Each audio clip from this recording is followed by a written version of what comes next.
نحمده ونصلي على رسوله الكريم اما بعد فاعوذ بالله من الشيطان الرجيم بسم الله الرحمن الرحيم رب اشرح لي صدري ويسر لي امري واحلل عقدة من لساني يفقهوا قولي۔ دعا کے آداب میں سے یہ بات آپ سب کو معلوم ہے کہ اگر دعا مانگنے سے پہلے اللہ کی تسبیح، حمد و ثنا، تعریف کی جائے تو یہ چیز اللہ تعالی کی رحمت کو جوش میں لانے کا ذریعہ بنتی ہے اور دعا کی قبولیت کا بھی۔ دوسری چیز درود شریف ہے، اس لیے دعائیں شروع ہونے سے پہلے تسبیح بھی ہے اور درود شریف بھی ہے۔ یہاں مختصر اس لیے لکھا گیا ہے کہ کم از کم یہ کلمات پڑھنا انسان کے لیے کچھ مشکل نہیں۔ سبحان اللہ و بحمدہ عدد خلقہ ورضا نفسہ وزنۃ عرشہ ومداد کلماتہ۔ سبحان اللہ، پاک ہے اللہ، وبحمدہ، اور اس کی تعریف کے ساتھ، یعنی میں اس کی پاکی بیان کرتی ہوں۔ عدد خلقہ، اس کی مخلوق کی تعداد کے مطابق، کے برابر۔ عدد گنتی، تعداد، خلق بمعنی مخلوق، یعنی جتنی اس کی مخلوق ہے، اس کی جتنی تعداد ہے، جتنی اس کی کریشن ہے، ان سب کی تعداد کے برابر، گنتی کے برابر۔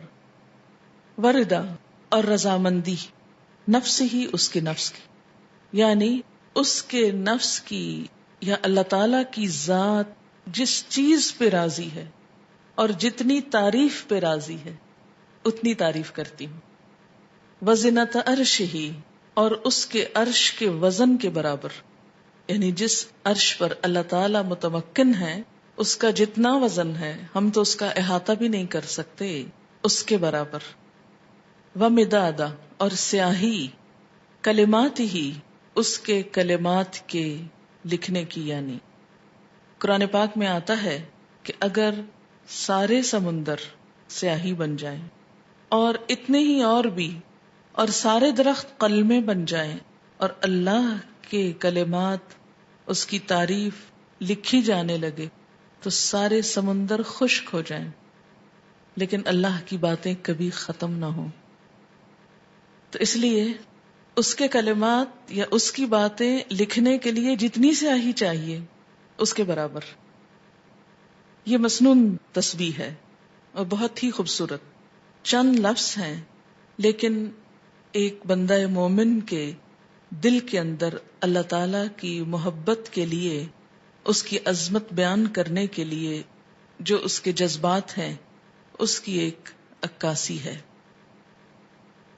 اب دیکھیں کہ اللہ تعالی کی ذات جتنی بلند ہے اور اس میں جتنی خوبیاں ہیں ان کا احاطہ کرنا ہم جیسے کم عقل اور حقیر انسانوں کے لیے ممکن ہی نہیں۔ نہ وہ ہماری عقل میں سما سکتا ہے، نہ ہمارے تصور میں، اور نہ ہی ہماری اتنی زندگی ہے، نہ ہماری اتنی قوت ہے، نہ اتنی طاقت ہے، مجال ہے کہ ہم واقعی اس کی تعریف کا حق ادا کر سکیں۔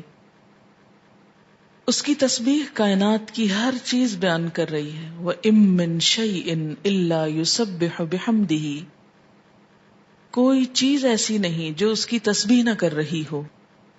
وَلَٰكِن لَّا تَفْقَهُونَ تَسْبِيحَهُمْ، لیکن تم ان کی تسبیح کو سمجھتے نہیں ہو۔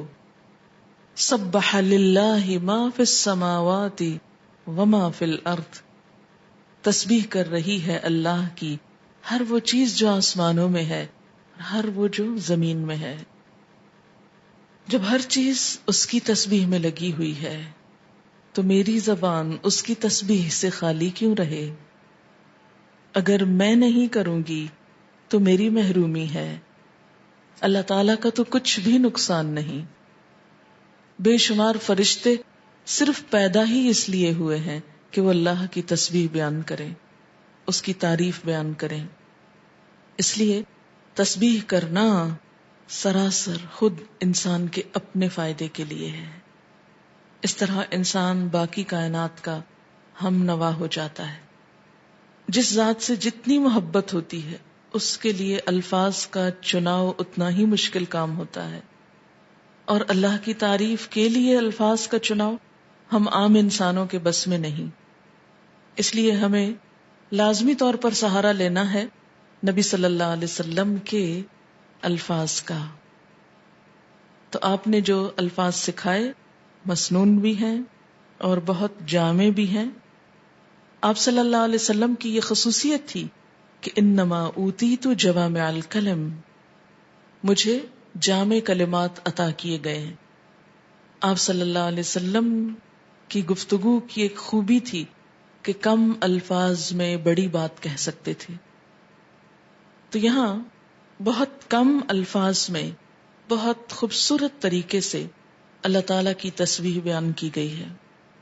تو جب بھی آپ دعا مانگنے لگیں تو اس سے پہلے اگر یہ چند لفظ بول لیں تو دعا کا وزن اور قبولیت اور اس کی خوبصورتی بڑھ جائے گی.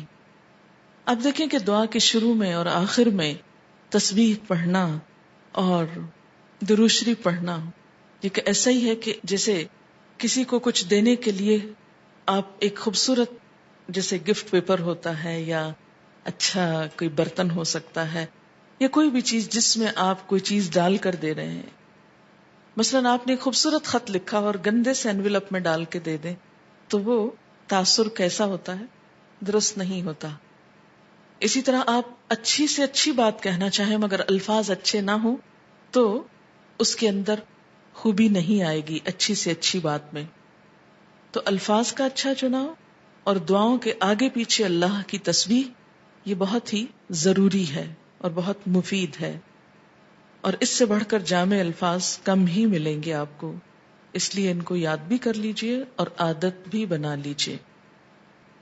اب اس شعور کے ساتھ جو کچھ ہم نے اس کا معنی سمجھا ہے، مثلاً عدد خلقی ہی، تو آپ سوچئے ذرا کہ اس کی مخلوق کی گنتی. مثلاً کہا یہ جاتا ہے کہ آسمانوں پر جتنے ستارے ہیں اگر ان کو فرضی نام دے دیے جائیں، مثلاً ABCD، تو ان ناموں سے پکارنے میں یا ان کی صرف گنتی کرنے میں 400 ملین سال چاہیے، کیونکہ انسان نمبر ایک تو احاطہ ہی نہیں کر سکتا.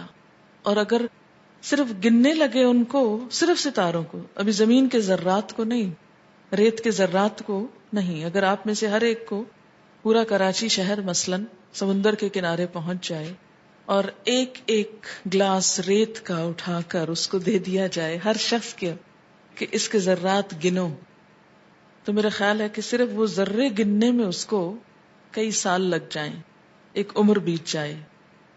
تو ہم نہ تو یہ ذرات گن سکتے ہیں، نہ یہ ستارے گن سکتے ہیں، اور نہ ہی ہماری اتنی عمر ہے. تو یہ ایک تسبیح لے کے اگر ہم چند دفعہ سبحان اللہ کہہ بھی دیتے ہیں تو اس سے حق نہیں ادا ہوتا. سارا دن بھی بیٹھ کے تسبیح پڑھیں تو مت کبھی سوچیں کہ ہم بڑے عبادت گزار ہو گئے اور بہت کچھ کر لی. کچھ نہیں کیا. کبھی اپنی عبادت کا انسان کو غرور نہیں آنا چاہیے، نہ کبھی عبادت کے تکبر میں مبتلا ہوں، کیونکہ ہم اللہ کا حق ادا کر ہی نہیں سکتے.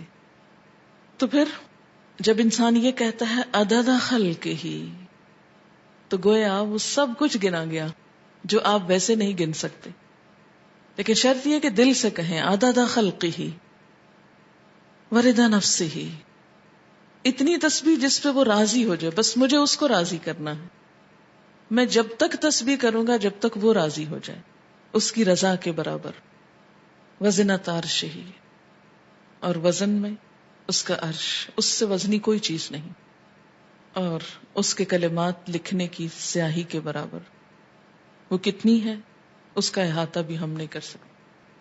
اب آپ دیکھیں لیکوڈ بھی آ گیا اور ایبسٹریکٹ چیز بھی آ گئی اور ٹھوس چیز بھی آ گئی، یعنی ہر چیز کا ایک طرح سے احاطہ کیا گیا. اب اس تصور کے ساتھ تسبیح پڑھی سبحان اللہ وبحمدہ